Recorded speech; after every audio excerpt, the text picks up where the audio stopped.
Faltam poucos dias para a estreia da maior cartada do ano da DC, o filme solo do Coringa, que é interpretado pelo Joaquin Phoenix. E a essa altura do campeonato, na expectativa, lógico, tá lá nas nuvens. Ainda mais agora com a divulgação de uma nova sinopse que pode ser bastante reveladora. Vamos conversar sobre essa mudança de sinopse agora. Vamos lá!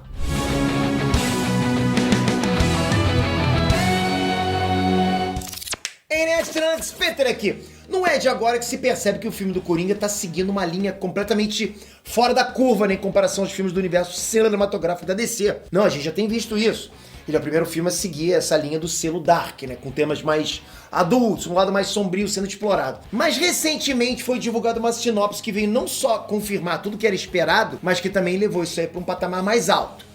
Mas antes de continuar aqui, então vocês darem aquela força pro canal, clicando no like, no joinha, bora lá, galera, dá essa força, ajuda a gente a continuar produzindo vídeos todos os dias. Já são 5 anos fazendo isso e eu quero fazer por mais, né? Por mais 5, 10, 300, eu vou sempre ficar aqui fazendo vídeo pra vocês, obrigado de coração. Vamos lá. Segundo a sinopse, o Arthur Fleck é realmente uma pessoa atormentada que basicamente implora internamente por ajuda. Ironicamente ou não, a mãe dele colocou nele o apelido de Happy, ou seja, feliz, né, no português, que por sinal já quer dizer alguma coisa e eu vou falar sobre isso daqui a pouquinho. A cidade de Gotham só aumenta o nível de frustração dele, porque a cada esquina ele só recebe hostilidade, tratam ele muito mal, seja de outros comediantes ou até de pessoas das ruas, né, que fazem mal a ele de graça, tipo, o cara não faz nada e ele tá sempre sofrendo por isso. Bora ver então o que essa sinopse diz. Abre aspas. Para sempre sozinho no meio da multidão, Arthur Fleck busca conexão. No entanto, enquanto caminha pelas ruas de Gotham City e percorre os trilhos grafitados do transporte público de uma cidade hostil, repleta de diversão e insatisfação, Arthur usa 2 máscaras. Seu dia de trabalho como palhaço e uma outra que ele nunca pode remover. É o disfarce que ele protege em uma tentativa fútil de sentir que faz parte do mundo ao seu redor, e não o homem incompreendido que a vida está repetidamente derrotando. Sem pai, com uma mãe frágil, indiscutivelmente sua melhor amiga, que o apelidou de Happy, um apelido que dá a Arthur um sorriso que esconde a dor do seu coração. Mas quando é intimidado por adolescentes nas ruas, insultado no metrô ou simplesmente provocado por palhaços colegas de trabalho, esse desvio social só fica ainda mais fora de sincronia com todos ao seu redor. Fecha aspas. Bora lá, aqui já dá pra gente concluir alguma coisa.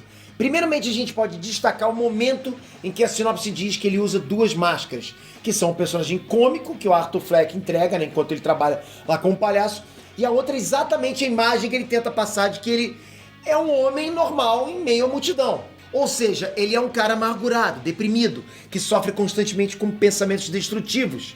Tem disso, a gente percebe isso no trailer, inclusive. Mas ele tem que engolir essa realidade simplesmente para conseguir viver em sociedade. E essa máscara ainda é coberta por outra máscara, a de palhaço, que é a que ele coloca lá para conseguir trabalhar. Isso parece fazer referência direta à obra Pagliatti, que basicamente conta a história de um palhaço de circo que tinha que se fantasiar para fazer as pessoas rirem, mesmo tendo acabado de descobrir que a esposa dele havia traído ele. Ou seja, um cara amargurado por dentro, mas tem que transparecer felicidade. Happy. Galera, pensa em como isso é cruel. Ele já é naturalmente um cara amargurado que tem esse pensamento destrutivo, mas para não se prejudicar e até não comprometer a própria mãe, que tem até uma saúde fragilizada, como foi dito na sinopse, ele se esforça para se manter bem e dar um pouco de alegria para ela, enquanto esse próprio lado dele acaba também sendo sufocado pela personalidade que ele adota quando ele tá lá atuando como comediante, sendo forçado a todo momento a fazer piadas, mesmo quando não tá com humor para isso. Vale ressaltar uma coisa, o apelido que a mãe dele colocou, né, Happy, eu acho que todo mundo aqui já teve apelido na infância. E muitas vezes o apelido serve para reforçar uma característica que só você tem num determinado grupo. Tipo o cara alto, que é a girafa, sei lá, o cara orelhudo, que é chamado de Dumbo. Então talvez ela tenha colocado esse apelido de Happy exatamente porque ele é o único que se esforça para ser minimamente feliz, tipo, no mínimo feliz, e passar um pouco de alegria para a cidade de Gotham. Como se ser feliz fosse uma coisa rara, né? Ou de certa forma até mesmo uma coisa errada. Como inclusive foi mostrado quando ele estava lá brincando com uma criança dentro do ônibus, mas logo teve o barato cortado pela mãe do menino. Você lembra? Ele estava lá no ônibus brincando e a mãe olhou, pô, para de incomodar meu filho. Ou seja, ele tenta passar felicidade, mas ele é reprimido, ele não consegue. E a sinopse continua, bora lá. Dirigido, co-escrito e produzido por Todd Phillips, Coringa é a visão original do cineasta para o infame vilão da DC, uma história de origem repleta de, ainda que um pouco distante, referências à mitologia mais tradicional do personagem. A exploração de Arthur Fleck por Phillips, que é indelevelmente interpretado por Joaquin Phoenix, é um homem que luta para encontrar seu caminho na sociedade fracassada de Gotham. Desejando que qualquer luz brilhe sobre ele, ele tenta trabalhar com stand-up comedy, mas descobre que a piada sempre parece estar nele. Preso numa existência cíclica entre apatia e crueldade e, em última análise, traição, Arthur toma uma decisão ruim após a outra que provoca uma reação em cadeia de eventos crescentes nesse estudo corajoso e alegórico de personagem. Fecha aspas. Galera, tá na sinopse. Vão haver referências diretas à própria mitologia que gira em torno do personagem do Coringa, né? Do Coringa em si. Então, se eu tivesse que supor alguma coisa, eu acredito que a ideia de que ele se tornou um grande psicopata dos quadrinhos por conta de um dia comprometedor, que essa ideia seja explorada nesse filme, mesmo que não ocorra aquele acidente que deixou ele deformado, isso pra mim fica claro quando a sinopse diz que uma reação em cadeia é provocada após uma série de decisões ruins que o Arthur Fleck tomou. Porque assim, eu interpreto isso aí como Arthur Fleck é só um personagem. Na verdade, ele sempre foi o Coringa. Ele só estava sufocado. Quando ele percebe que um outro comediante estava fazendo sucesso em cima das costas dele, seguindo aquela linha de stand-up comedy mais ácido e de certa forma mais ofensivo com as pessoas, digamos assim, ele provavelmente vai perceber que tudo que ele estava tentando fazer era inútil para trazer alegria. E é assim que o Coringa, né, a figura psicótica que se diverte com o sofrimento palhaço, sai do casulo, entendeu? Sai do armário. Pra mim, exatamente isso que eles dizem quando a sinopse diz o seguinte, abre aspas.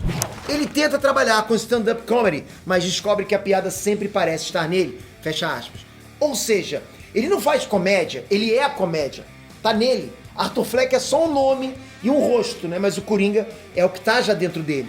Há muito e muito tempo escondido dentro dele. Ele só precisa soltar. E a sociedade, o mundo ao redor dele, tá tirando isso dentro dele. A única coisa que eu me pergunto e me preocupo é se vão fazer a gente sentir pena do Coringa. Porque, se vocês lembram, que outro dia até comparei, se vocês lembram aquele filme da origem do Hannibal Lecter, sabe? Onde a gente vê ele criança, o porquê que ele virou Hannibal Lecter, a gente acaba ficando com pena. E não era pra acontecer isso, né? A gente pra ter raiva de um personagem assim. O Coringa a gente sente que a gente ama odiar, odeia amar. Mas a gente não ama e ama amar. É complicado essa situação. Se a gente perceber um cara amargurado pela sociedade, um cara que sofre bullying o tempo todo, é oprimido pela sociedade, a gente pode acabar tendo uma apatia pelo Coringa, que é uma coisa diferente dos quadrinhos. A gente gosta do Coringa dos quadrinhos, sim, lógico, ele é um mito. Mito da vilania, digamos assim, da psicopatia, da loucura. Mas você não tem essa coisa de você gostar, sabe, aquele complexo de Estocolmo, não tem isso. Então você gosta do Coringa porque ele é vilão. Você não gosta do Coringa pelo que ele sofreu. Não, a gente nem conhece esse lado dele. Então o meu medo é o filme trazer muito isso. Mas eu acho que não tem também como contar, como trazer isso pro mundo real, digamos assim, o mundo real sendo filme, sem contar esse lado, né? Não dá pra gente... Se eles querem fazer um negócio mais sério, mais DC Dark, DC Black, não vão poder usar tanque de ácido, essas coisas malucas que tem nos quadrinhos, enfim. Mas eu quero ver como é que eles vão abordar isso, né? Mas de qualquer jeito, a sinopse deixou claro que o Arthur Fleck sofre essa sequência de opressões durante toda a vida dele, e isso vai ocasionar no Coringa que a gente conhece nos quadrinhos, o grande vilão do Bruce Wayne, do Batman.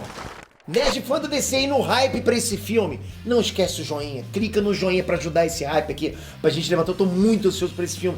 Eu vou assistir no cinema, vou trazer pra vocês uma análise completa do que pode ocasionar, do que se vai ter continuação, se vai poder participar do universo compartilhado da DC, se eles vão continuar explorando esse Coringa. E pra isso você tem que estar inscrito aqui, clica aqui, se inscreve no canal, ativa o sininho, porque você vai saber tudo o que vai acontecer com esse filme. Eu vou trazer tudo baseado nos quadrinhos, todo o passado do Coringa, vou fazer uma adaptação, fazer uma analogia com os quadrinhos pra gente ver se tá tudo certinho. Então conto com você aqui dentro, tamo junto sempre. Até a próxima, galera. Fui!